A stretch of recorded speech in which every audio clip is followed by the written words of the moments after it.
오늘 또 그대의 최고의 날입니다. 임은미 선교사 묵상입니다. 2023년 3월 22일 수요일. 최고의 날. 진실된 자는 꼭 이기게 됩니다. 요한계시록 17장. 요즘 이곳은 비가 많이 온다. 새벽에 비가 올 때면 새벽 예배에 걸어와야 하는 성도님들이 저절로 걱정된다. 우산 없이 오다가 혹시 비가 와서 비 맞으면서 교회 오는 것은 아닌가, 그런 생각. 어제는 새벽에 비가 많이 와서 새벽 예배 나온 성도들 우산 사라고 하려고 상품권을 갖고 새벽 기도에 갔다. 요즘 교회에서는 20일 특세를 하고 있다. 교회 건축을 위한 특세인데 20일 다 출석한 사람에게는 상으로 상품권을 주기로 했다. 그리고 그 상품권을 교회에 헌금하면 그 상품권으로 교회 의자를 사는데 사용하는 것으로 그렇게 교인들은 동의를 했다. 그러니 20일 특세를 다 나온다 해도 이들이 받는 상품권은 없는 것과 마찬가지라는 이야기이다. 그것을 교회 의자 구입하는데 헌금으로 낼 것이니까 말이다. 그래서 어제 일부러 상품권으로 우산 사라고 상품권을 갖고 간 것이다. 모두 다들 얼마나 기뻐하는지. 하나님이 돈이 없어 성도들의 건축 헌금이 필요할까? 나는 그렇게 생각하지 않는다. 나도 선교사로서 건축비가 없어 성도님들에게 한 사람당 교회 의자 한 개씩 헌물하라고 고면했을까? 교회를 선교사가 100%다 건축해주면 현지인들 마음에 주인 의식이 없기 때문이다.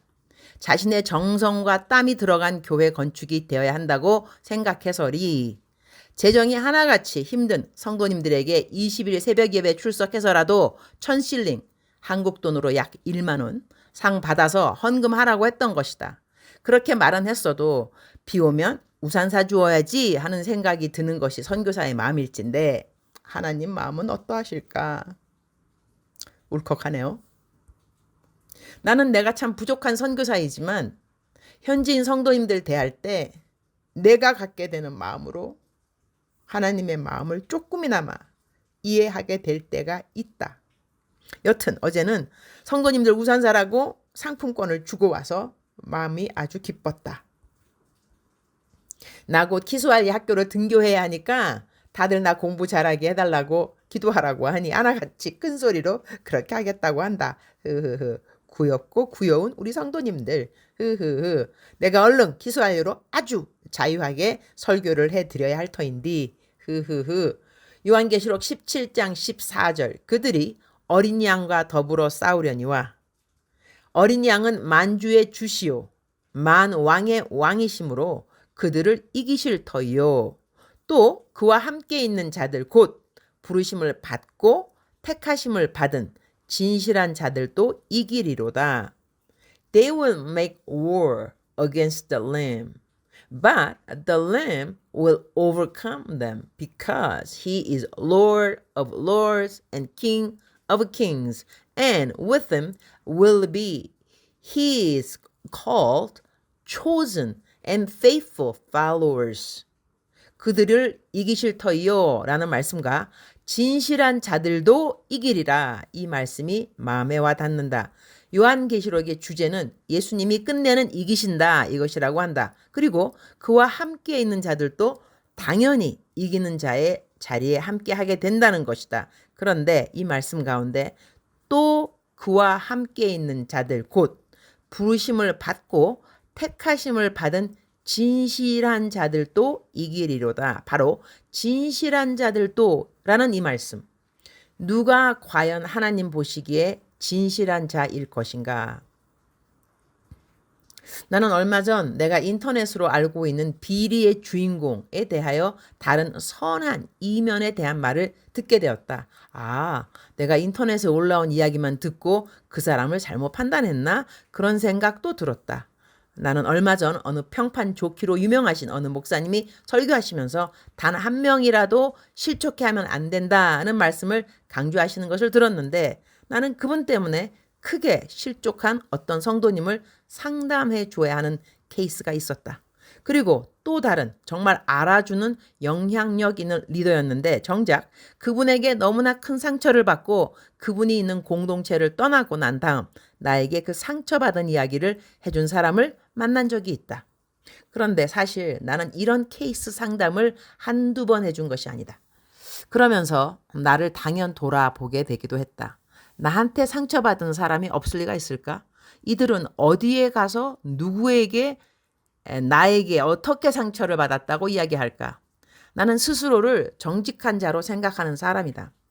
그리고 교회에서 누가 주일날 대표기도 할 때 지난 한 주간도 하나님의 영광 위에 살지 못하고 생각하면 부끄러운 것밖에 없는 저희들을 용서하여 주옵소서라고 기도하면 나는 속으로 기야 어떻게 살면 부끄러운 것만 하고 지난주를 살았다고 말할까?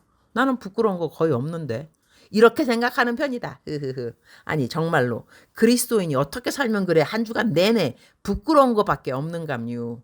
아마도 겸손하셔서 그렇게 기도하는 것이리라.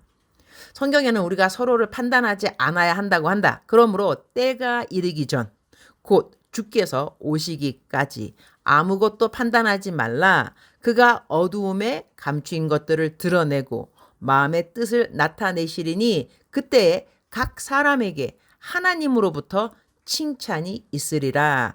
고린도전서 4장 5절 말씀.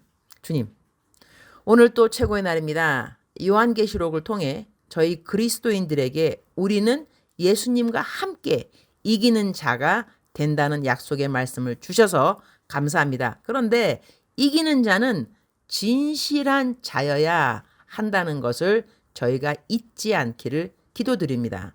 진실하게 산다면 꼭 하나님이 정하신 시간에 이기는 자의 자리를 갖게 될 것을 믿으며 오늘 또 힘차게 감사하게 기쁘게 주님 주신 새날을 살아가기를 기도드립니다. 사람들이 어떻게 우리를 생각하는가 하는 것보다 우리들의 마음의 뜻을 나타내실 하나님 앞에서 진실된 삶을 살 수 있도록 도와주시옵소서. 남들이 다 그렇게 한다고 타협하는 것을 지극히 정상이라고 생각하는 자신을 기만하는 믿음을 갖고 살지 않도록 도와주옵소서. 저는 오늘 또 키스와일 열공 오후에는 만남 사역이 있으니 만나서 진실된 대화만 오고 가도록 도와주옵소서. 주님 사랑합니다. 주님 감사합니다. 오늘 또 우리 주님 저를 보시면서 하루 종일 기쁘시면 참 좋겠습니다. 사랑하는 그대여, 사랑하는 그대여 출석 부르고 있습니다. 오늘 여기는 비가 많이 내리고 있습니다. 빗소리 때문에 녹음이 잘 됐는지는 모르겠습니다. 하여튼 이 빗속에서 출석 부르고 있습니다. 사랑하는 그대여, 사랑하는 그대여, 사랑하는 그대여. 억만 번 더 들어도 기분이 좋은 말. 사랑하는 그대여. 오늘 또 하나님은 그대를 사랑하십니다. 그리고 그대가 억울한 일이 있다거나 답답한 일, 안타까운 일, 정말 섭섭한 일, 그 모든 것 하나님께서 알고 계십니다. God knows. 오케이? God knows. 하나님이 알고 계십니다. 그리고 하나님이 그대를 이기는 자의 자리에 꼭 세워주실 것입니다. 하나님과 함께하는 싸움, 어떤 싸움이라 할지라도 하나님이 실패 내지는 패배하는 싸움은 절대로 없습니다. 하나님은 처음부터 끝까지 승자가 되십니다. 하나님께서 그대를 세워주실 것입니다. 다만 그대가 조심해야 되는 것은 그대는 진실된 자가 되어야 한다는 것입니다. 진실된 자는 하나님과 함께 이기는 자의 자리에 서게 되겠다고 성경은 약속의 말씀을 주십니다. 하나님이 나를 이기게 하실 것인가, 지게 하실 것인가, 사실 그것보다는 더 중요한 것은 나는 진실된 자인가, 그렇지 않은가, 이 질문이 더 앞서야 된다고 생각합니다. 그대 생각에 자책할 것이 없고 그리고 진실되게 살고 있다고 한다면 don't worry, don't worry, don't worry. 절대로 걱정하시지 마시기 바랍니다. 하나님께서 꼭 그대에게 이기는 자의 자리를 허락하여 주실 것입니다. 사랑하는 그대여 사랑합니다. 사랑하는 그대여 축복합니다. 오늘 또 그대의 최고의 날입니다.